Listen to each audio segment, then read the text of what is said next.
మాకు ఆ ముఖ్యమంత్రి అవసరమే లేదు ప్రజలు అసలు ఎందుకు మంచి చేస్తాడని ఎన్నుకున్నాం కానీ ఇంత మంచోడని మేము అనుకోలేదు ఇంత మంచోడని మేమైతే అనుకోలేదు అసలు మంచి చేస్తాడమనే మేము ఎన్నుకున్నాం కానీ ఇంత మంచి పనులు చేస్తాడు ఇంత మంచి అందరు ఉసురు పోసుకుంటాడు ఆ దరిద్ర పని ఆ ముండా కొడుకే కన్నా హైడ్రా ఏం హైడ్రా అంటేనే మాకు తెలియదు మేము ఇప్పుడు పుట్టి 40 ఏళ్ళు అవుతుంది హైడ్రా అంటేనే మాకు తెలియదు హైడ్రా ఏం లేదు అసలు అది ఆ కష్టం చేసుకొని బతుకునేటాళ్ళం మేము రేవంత్ రెడ్డి ఏమంటే హైడ్రా వల్ల మొత్తం హైదరాబాద్ డెవలప్ అవుతుంది మీలాంటి వాళ్ళ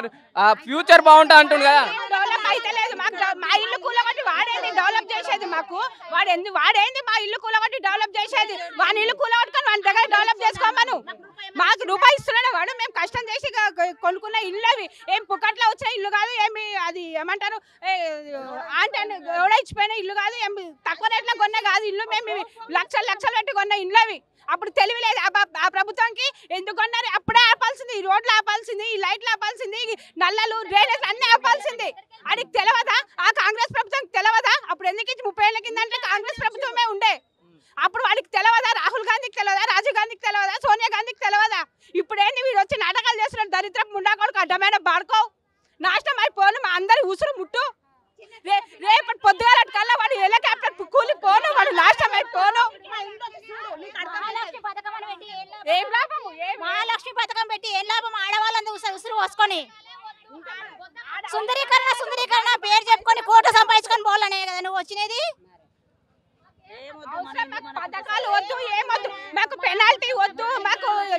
గాంధీ ఇందిరాది కేసీఆర్ ఇల్లు కూడా వద్దు మాకు డబల్ బెడ్రూమ్లు కూడా వద్దు కేసీఆర్ ఇల్లు వాడు కట్టించిన ఇల్లు ఏమన్నా వాడి సొమ్ము కట్టించి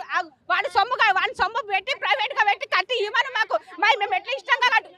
అంటుంది కదా గవర్నమెంట్ ఆ డబల్ బెడ్రూమ్లు మాకు వద్దు వాడి పైసా ఖర్చు పెట్టి మాకు ఇల్లు కట్టమను వాడి పైసా ఖర్చు పెట్టి ఇల్లు కట్టమను మేము ఎట్లా రేటు కొన్నామో అట్లా రేటు గట్టి పెట్టమను వాడిని మేము ఎంత ఇష్టంగా కట్టుకున్నాం అట్లా ఇష్టంగా కట్టి మాకు ఇప్పుడు మీకు 2 కొడుకులు ఆమెకు 4 కొడుకులకు 4 ఇల్లు కట్టి మనం 100 గజాలు పెట్టి వాడికి అంత ధైర్యం ఉంటే బాడుకోకి అడ్డమైన 30 కిలోమీటర్లు వద్ద ఓడేందుకు ఇప్పుడు మేము నాకు ఇంత వ్యవహారం జరుగుతుంది ఇప్పుడు మీ గల్లీలో కానీ హైదరాబాద్ ఈ మూసి పక్కన వాళ్ళందరికీ ఏ ఒక్క అధికారి కానీ నాయకుడు కానీ వచ్చి మాట్లాడిందా ఎమ్మెల్యే రాలే ఎంపీ రాలే ఎవరు రాలే ఓట్లప్పుడు ఏమో నమస్తే అమ్మా అది కార్పొరేటర్ ఒక దండం ఆయన వచ్చినందుకు మాకు ఇంత మీడియా తెలిసింది మాకు ఇన్ని పనులు ఓ ఎమ్మెల్యే ఎందుకు రాడు ఓ ఎలక్షన్స్ అప్పుడైతే దండం వచ్చి అమ్మ నాకు ఓటేరి నాకేటేరి అని వస్తాడు ఇప్పుడు ఎందుకు రాడు వాడు వానికి అదే ఏదో లంచం ఉన్నందుకే అందుకే వస్తలేడు మరి ఎమ్మెల్యే రావాలి ఎంపీ రావాలి కార్పొరేటర్ ఒక్క వస్తే కాదు కదా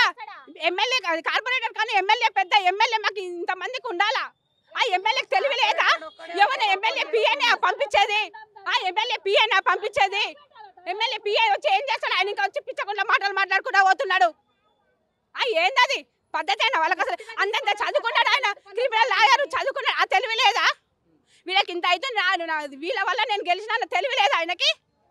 పోయి ఆడ కూర్చుంటాడా సిగ్గు లేదా